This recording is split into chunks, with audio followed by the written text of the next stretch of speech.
আসসালামু আলাইকুম প্রিয় দর্শক, কেমন আছেন? আশা করি আল্লাহর রহমতে আপনারা অনেক ভালো আছেন। আলহামদুলিল্লাহ, আমিও অনেক ভালো আছি। তো বন্ধুরা, আজকে আপনাদেরকে শোনাবো এক মহিলা এবং 3 বৃদ্ধ লোকের গল্প। গল্পটির শিরোনাম হচ্ছে সম্পদ, সাফল্য ও ভালোবাসা। তো চলুন দেরি না করে আজ আপনাদেরকে এই গল্পটি শোনাই। তো চলুন। তো একদিন এক মহিলা তার বাড়ি থেকে বের হয় পুকুর ঘাটে কলসি নিয়ে জল আনার জন্য। যাওয়ার সময় তার বাড়ির গেটে কোনো লোক ছিল না। সে যখন পুকুর ঘাটে যায়, জল নিয়ে ভর্তি করে কলসি নিয়ে যখন আবার বাড়ির দিকে রওনা হয় এবং বাড়ির ঢোকার পথে গেটের মধ্যে বাহিরে 3 জন বৃদ্ধ লোককে বসে থাকতে দেখে। ওই মহিলা ওই লোক 3টাকে দেখে অনেকবার তাকিয়েছে, কিন্তু কাউকে চিনতে পারছিল না, কারণ তারা এই এলাকার কোনো লোক না। প্রথমে বলেছিলাম আপনাদেরকে যে 3টা বৃদ্ধ লোক, এই লোক 3টা মূলত কোনো মানুষ না।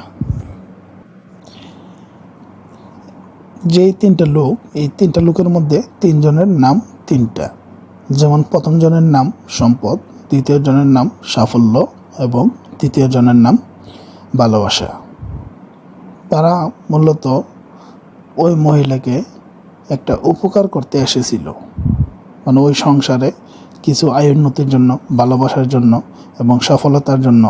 এই 3টা লোক একটা লোকের কমান্ড মেনে চলে।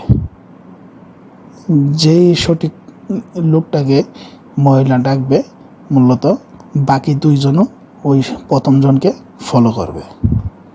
তারা একজনের কমান্ডে বাকি 2 জন চলে। তো এই সাফল্য, সম্পদ এবং ভালোবাসা, তারা 3 জন মূলত একটা দাদা। যাই হোক, গল্পের মূল আলোচনায় আসা যাক।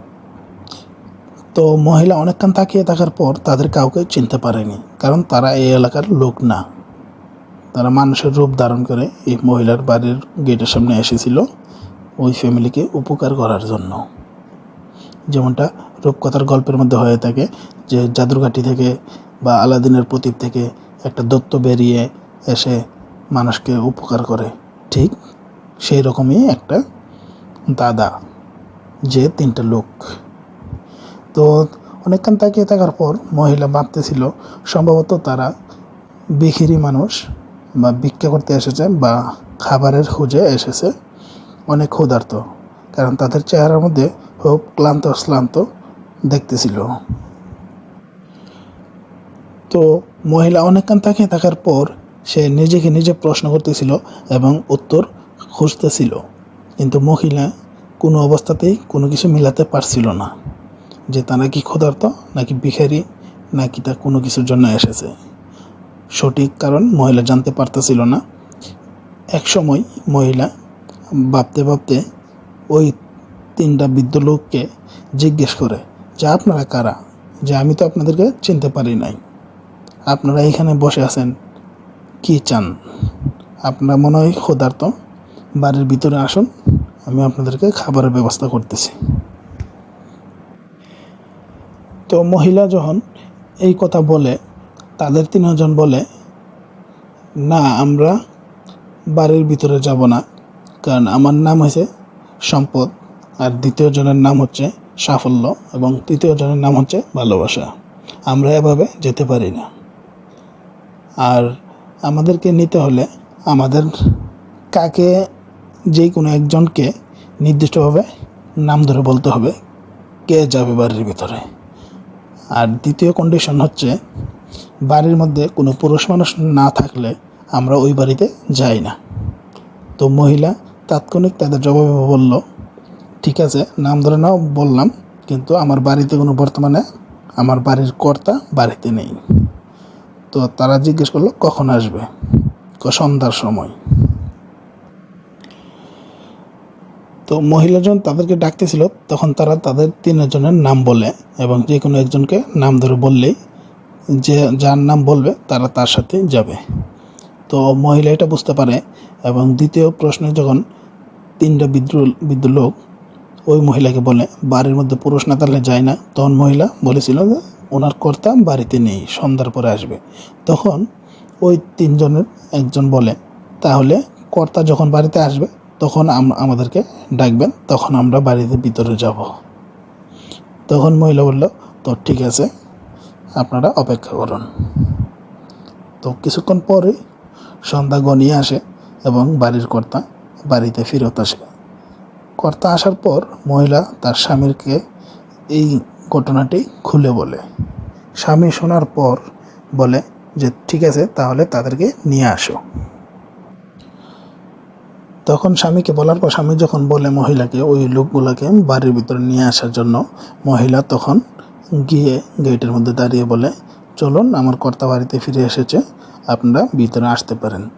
তখন তাদের মধ্যে একজন বলে ওঠে আপনাকে আমরা প্রথমেই বলেছি যে কোনো একজনকে নাম ধরে বলতে হবে, তা না হলে আমরা বাড়ির ভিতরে যাই না। আপনি কাকে বাড়ির ভিতরে আসার জন্য পারমিশন দিচ্ছেন? তখন মহিলা বলল ও আচ্ছা ঠিক আছে, আমি বলে গিয়েছিলাম, তো আপনাদের নাম যেন কি? তখন তাদের মধ্যে একজন বলল প্রথম জনের নাম সম্পদ, দ্বিতীয় জনের নাম সাফল্য এবং তৃতীয় জনের নাম ভালোবাসা। তাদের এই কথা শুনে মহিলা চিন্তায় পড়ে যায় যে একটা সংসার চলার জন্য যে যে জিনিসগুলো দরকার তাদের তিনজনেরই প্রয়োজন। যেমন একটা সংসার চলতে গেলে সম্পদেরও প্রয়োজন, সফলতারও প্রয়োজন এবং ভালোবাসারও প্রয়োজন। তা না হলে সংসার আয়োন্নতি হয় না, টাকা পয়সা থাকে না এবং সংসারে কোনো আনন্দও থাকে না। তো একটা সংসারের জন্য তিনটাই দরকার। মহিলা তাৎক্ষণিক কোনো সিদ্ধান্তে নিতে পারে নাই, না নিয়ে উনি আবার ফেরত আসেন ঘরের মধ্যে। এসে ওনার স্বামীকে বলে যে তাদের নাম একজন সম্পদ, আরেকজন সাফল্য, তৃতীয়জন ভালোবাসা। ওখানে আমি কাকে ভিতরে আসার জন্য বলবো? তারা এই প্রশ্ন করেছে, তো আপনি কি বলেন কাকে আনা যায়? তখন মহিলার স্বামী অনেক খুশি হয় এবং ভাবতে থাকে কাকে আনা যায়। মহিলার স্বামী কিছুক্ষণ ভাবার পর উনি ঠিক করে যে আমরা তাহলে সম্পদ যার নাম তাকে ঘরে ডেকে পাঠাই, তাহলে আমরা ধনী হয়ে যাব। মহিলা স্বামীর এই প্রস্তাবে মহিলা রাজি হয়নি। মহিলা বলে না, আমরা সম্পদকে না, আমরা সফলতাকে ডাকবো, সাফল্য যার নাম, দ্বিতীয় জনকে ডাকবো, যাতে আমরা সব কিছুর মধ্যে সফলতা পাই। তাদের দুইজনের সিদ্ধান্ত দুই রকম। ওই মহিলার আবার একটা মেয়ে ছিল ছোট্ট, সে স্কুলে লেখাপড়া করে ক্লাস 8-এ। তো সে বলে না, আমাদের সম্পদ সাফল্য দুটার কোনোটাই দরকার নেই, শুধু আমার মতে ভালোবাসা যার নাম তাকেই ডাকা উচিত, কারণ আমাদের সংসারে ভালোবাসা কম। তো তিনজনের তিন প্রস্তাবে কিছুক্ষণ ভাবতে হয়। তো তারা স্বামী, স্ত্রী এবং মেয়ে তিনজন মিলে তিনজন প্রস্তাব রাখে। তখন স্বামী তার স্বামীর সিদ্ধান্ত বাদ দেয় এবং স্ত্রীকেও বলে তোমারটাও বাদ। তারপর ওনার মেয়ে যেটা বলেছে যে ভালোবাসাকে ডাকি, তাহলে যেহেতু আমাদের মেয়ে ওইটাই পছন্দ করেছে। তারপর ওই মহিলা বাইরে যায়, গিয়ে বলেন যে আপনাদের মধ্যে ভালোবাসা কার নাম, যে উনি বাড়ির ভিতরে প্রবেশ করুন। যেই মহিলা এই কথা বলেন যে ভালোবাসা যার নাম উনি বাড়ির ভিতরে প্রবেশ করতে পারেন, উনি আজ আমাদের অতিথি হিসাবে বাড়িতে থাকবেন। তাৎক্ষণিক ভালোবাসার পিছনে যে আরও দুইজন ব্যক্তি ছিল, তারাও দাঁড়িয়ে তার পিছনে হাঁটতে থাকে এবং তাকে অনুসরণ করতে থাকে। তো করতে করতে বাড়ির ভিতরে আসে। তাৎক্ষণিক ওই মহিলা দেখে বলে যে আপনারা তো বলেছেন যার নাম বলবে সে শুধু বাড়ির মধ্যে আসবে, তাহলে আপনারা দুজন কোথায় যাচ্ছেন? তখন ওই তিনজন বৃদ্ধ লোকের মধ্যে বাকি দুজনকে প্রশ্ন করা হয়েছে, যারা ভালোবাসাকে ফলো করতেছিল বা অনুসরণ করতেছিল। মহিলার এই প্রশ্ন শুনে বাকি দুইজন বৃদ্ধ লোক বলে ওঠে যে আপনি যদি ভালোবাসাকে আমন্ত্রণ না জানিয়ে আমরা দুজনে যে কোনো একজনকে আমন্ত্রণ জানাতেন, তাহলে আমরা বাকি দুজন বাহিরেই বসে থাকতো। কিন্তু আপনি ভালোবাসাকে ডেকেছেন, তো আমরা ভালোবাসার কমান্ড শুনে, মানে তার নির্দেশনা অনুযায়ী আমরা চলাফেরা করি। সেই জন্য আমরা ভালোবাসাকে ফলো করি।